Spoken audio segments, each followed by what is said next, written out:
Hello and welcome to Future Self Dreaming. My name is Carlos Kukulkan. In this week's presentation of Gnosticism in a nutshell, we will explore the concept of the human machine.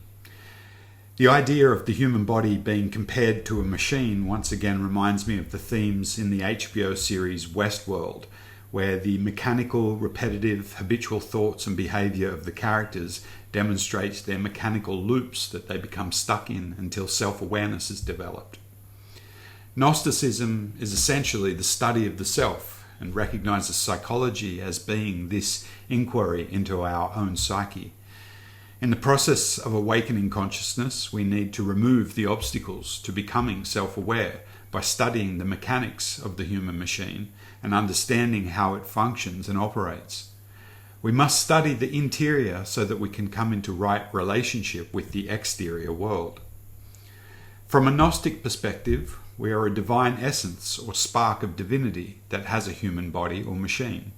Until we learn self-mastery, we may become slaves to this machine, obeying the commands of the body, its thoughts, feelings, and sensations. By identifying the operations of the machine, we can position ourselves as that of an observer over the body's functions, gathering the information necessary for self-analysis. In this process, we separate ourselves into observer and observed so as to become the owner and master of our human machine. The human machine has 7 fundamental centers. 2 of these are identified as superior centers from which we rarely operate, these being the higher mental mind and the higher emotional center of the astral body. From these centers, we experience interconnectedness, happiness, freedom, joy, and elation. However, generally we have fleeting moments of experiencing these states, if at all, without making these centers the foundation for the rest of our lives. The other 5 centers are the inferior centers from which the human body predominantly operates out of. These 5 centers are connected to the human machine's 3 brains.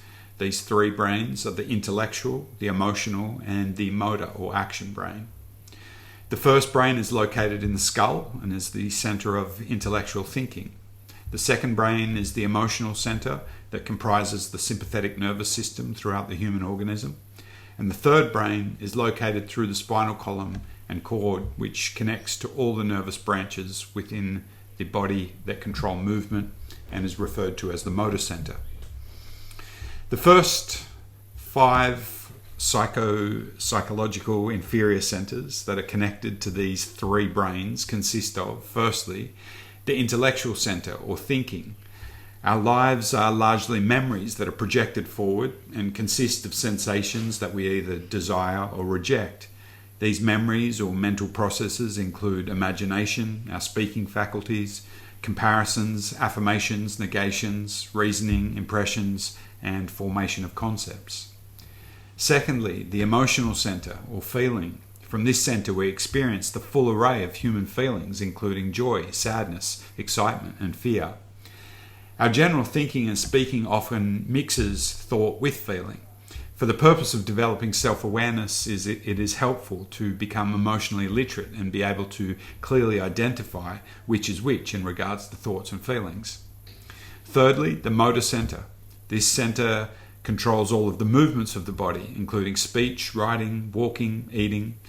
Many of these movements may be instinctual, such as flinching to move out of the way of harm. Fourthly, the instinctual center, although connected, differs from the movement center in that, unlike movement that we are required to learn, such as walking or riding a bike, no conscious thought is necessary to learn these instinctual movements. And fifthly, the sexual center. Personally, I appreciate the Gnostic teaching that recognizes that within our sexual center is found both the chief form of slavery and also the chief possibility of liberation. If we aren't deceiving ourselves, we recognize that sex is the primary motivation for most social gatherings, regardless of the specific intention of that event. The sexual center is responsible for maintaining a large proportion of the mechanicalness of life, yet in changing one's relative position in relation to this center, we may find liberation from these habitual tendencies, ultimately using the Kundalini energy to dissolve our egos. The more mechanical and unconscious we allow ourselves to become, the more we will identify ourselves as victims of the outer circumstances of our lives, always finding someone or something to externalize the blame for our woes, be it the government, our spouse, our boss, or our friends. Rather than take responsibility and be at cause for the experiences of our lives, we will consider ourselves to be at effect. We will continually react to similar circumstances in the same manner, that of our conditioned, programmed responses, not recognizing the role that we are playing that contributes to our own suffering. It is largely our habitual egoic responses to outer circumstances that is the reason for our mechanicalness.